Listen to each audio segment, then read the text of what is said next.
I'd like to introduce a young lady from our community. She is representing the Abandon Biden campaign. And here comes Farah Khan. Please allow me to welcome Sister Farah Khan. Farah is coming to his speech here. Assalamu Farah, alaikum. peacefully Peace audience. be upon you all. Ladies and gentlemen, fellow Americans, and particularly my brothers and sisters from Michigan, today, as we stand on the precipice of history, we find ourselves confronted with a stark reality: the betrayal of our trust, the abandonment of our values, and the complicity in the suffering of our fellow human beings. Mr. Biden, we entrusted you with our votes, our aspirations, and our faith in a better future. Yet, you have forsaken us, redirecting our hard-earned money towards perpetuating violence and suffering in Palestine. As we gather here today, let us not forget the weight of our convictions and the power of our unity. In the last election, you secured victory with the support of 779,793 Muslim votes from Michigan alone. But hear this loud and clear. In these upcoming elections, you will not find refuge in our ballots. Free, free Palestine! Free, free Palestine! What do we want? What do we want? We, the 1.5 million registered Muslim voters, stand in solidarity, unified in our decisions to abandon you, just as you abandon our people and the Palestinian cause. The atrocities unfolding in Palestine, under the guise of defense, are nothing short of a genocide, a stain on the conscience of humanity. Innocent lives are being extinguished in real time, with scenes of unimaginable horror broadcasted for the world to witness. Babies perish in incubators due to power outages. Medical personnel are targeted, and the essential infrastructure is systematically destroyed. The tally of casualties climbs relentlessly, with over 30,000 unarmed individuals, including 10,000 children, falling victim to the relentless onslaught. Let us not mince words.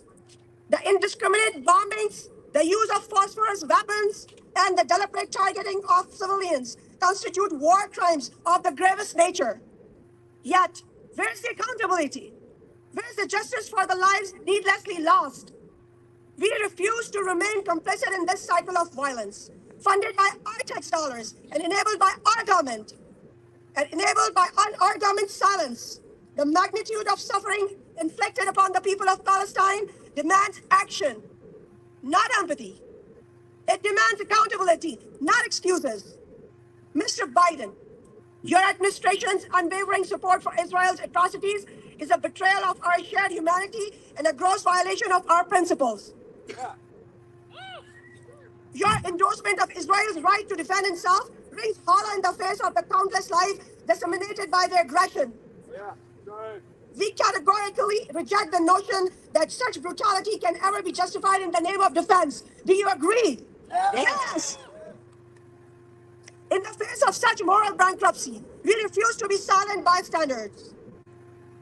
We refuse to reward indifference with our votes. We refuse to perpetuate a system that prioritizes conflict over resolution, destruction over creation, and war over peace. As citizens of conscience, we have a moral imperative to speak truth to power, to hold our leaders accountable, and to demand justice for all. We will not rest until Palestine is free. From the river to the sea, Palestine will be free. Until every child can dream without fear, and until every family can live without the specter of violence looming over their heads. So, Mr. Biden, hear us now. Your days of taking our support for granted are over. We will not forget, and we will not forgive.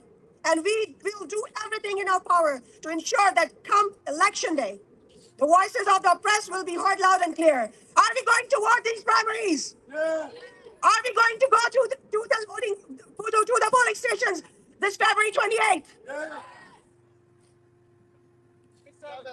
27th, I'm sorry. It's the 27th. Yeah. Don't put me on that. We need you there on the 27th. Injustice anywhere is a threat to injustice everywhere.